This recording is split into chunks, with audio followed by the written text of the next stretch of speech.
भगवान शिव की प्रिय चीजों में बेलपत्र का स्थान सबसे पहले है। शिवजी की पूजा में बेलपत्र चढ़ाना सबसे जरूरी होता है, लेकिन इससे जुड़े कुछ खास नियम भी हैं। 4 जुलाई से सावन के पवित्र महीने की शुरुआत हो गई है। शंकर भगवान को समर्पित सावन का महीना बहुत ही शुभ माना जाता है।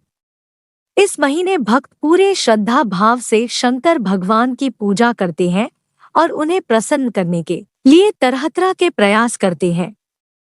सावन के महीने में शिवलिंग की महिमा और बढ़ जाती है। शिवलिंग पर शिव की प्रिय चीजें अर्पित की जाती है ताकि उनकी कृपा प्राप्त की जा सके।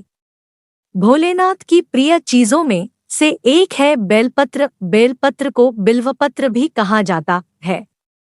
इसे चढ़ाने के कुछ खास नियम हैं जिसका पालन करना जरूरी है। जानते हैं इसके बारे में। शिवलिंग पर ना चढ़ाएं इस तरह के बेलपत्र। शिवलिंग पर चढ़ाने के लिए बेलपत्र चुनाव बहुत ध्यान से करना चाहिए। बेलपत्र कहीं से भी कटावता नहीं होना चाहिए, साथ ही इस पर अधिक धारियां भी नहीं होनी चाहिए। बेलपत्र के बहुत से पत्तों पर चक्र और धारियां होती हैं जिन्हें पूजा में प्रयोग नहीं करना चाहिए। चक्र और वज्र वाले बेलपत्र को खंडित माना जाता है। शिवलिंग पर बेलपत्र चढ़ाते समय ध्यान रखें कि इसे चढ़ाने के बाद अनाज, तेल, दूध जैसे पदार्थ फिर नहीं चढ़ाने चाहिए। अगर आप अधिक बेलपत्र नहीं जुटा पाए हैं तो शिवलिंग पर एक बेलपत्र भी चढ़ा सकते हैं। इससे भी आपको पूजा का उतना ही फल मिलेगा।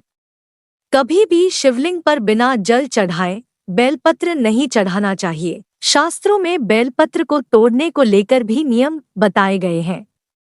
इसके अनुसार बेलपत्र कभी भी सोमवार या फिर चतुर्दशी को नहीं तोड़ना चाहिए।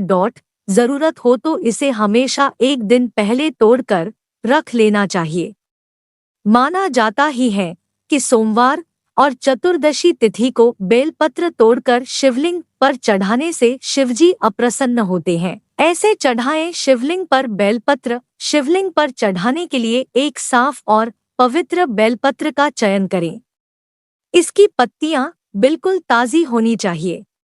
बेलपत्र चढ़ाते समय ध्यान रखें कि बेलपत्र का जो भाग चिकना हो उसी भाग को शिवलिंग के ऊपर रखना चाहिए। इन पत्तियों को धूप और जल के प्रभाव से बचाएं। शिवलिंग पर बेलपत्र चढ़ाते समय नमः शिवाय या अन्य शिव स्तुति मंत्र का जाप करना चाहिए। इससे शिव के प्रति श्रद्धा और समर्पण का भाव आता है। बेलपत्र 1, 3 या फिर 5 पत्र वाला भी होता है। शास्त्रों के अनुसार बेलपत्र जितने अधिक पत्र वाला होता है उतना ही अच्छा होता है।